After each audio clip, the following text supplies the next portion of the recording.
Đông đa đi đông, đông đa đi đông năm nay. Năm nay đây có về trong trong TV ô la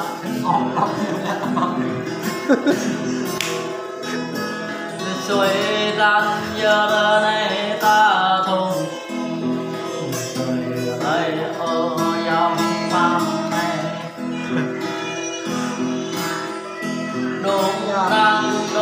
ra đi đông ta đi đâu năm nay nuôi nhớ đúng có vô ba năm này đâu có làm này vậy này câu vậy cần ở dòng vậy ta có đúng năm này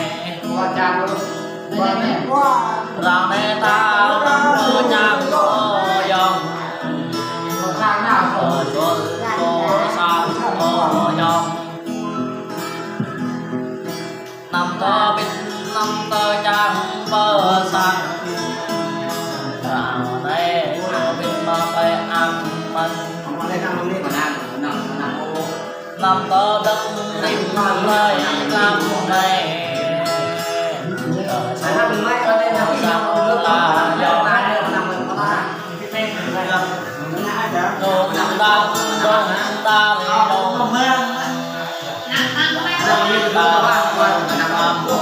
làm này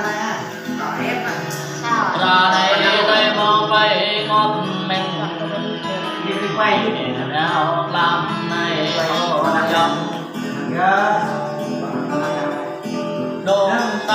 đông ta đi đông cho đây không đi yeah. Thế cho bên nhau xa bay bò bằng nhảy để cho họ đi theo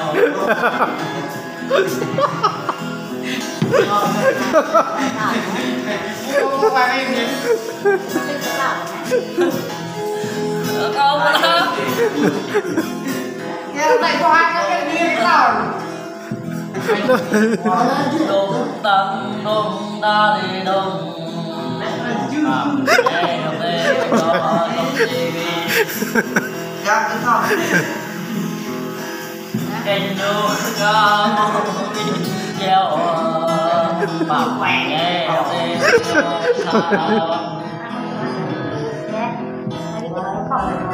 cô lấy ngã vô tung chuyện về nhau đi kênh ai xem nó đứt luôn dòng răng TV ô màu video này mình hay ngã vô tung đi ủng hộ về ô về kênh vô thăm tên ta mơ chẳng kênh vô phát triển ở dòng là này ta đã kêu kênh vô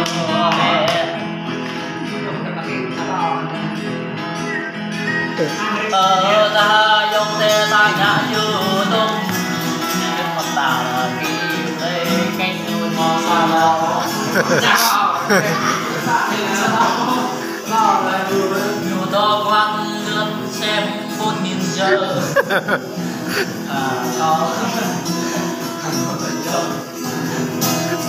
Dạ,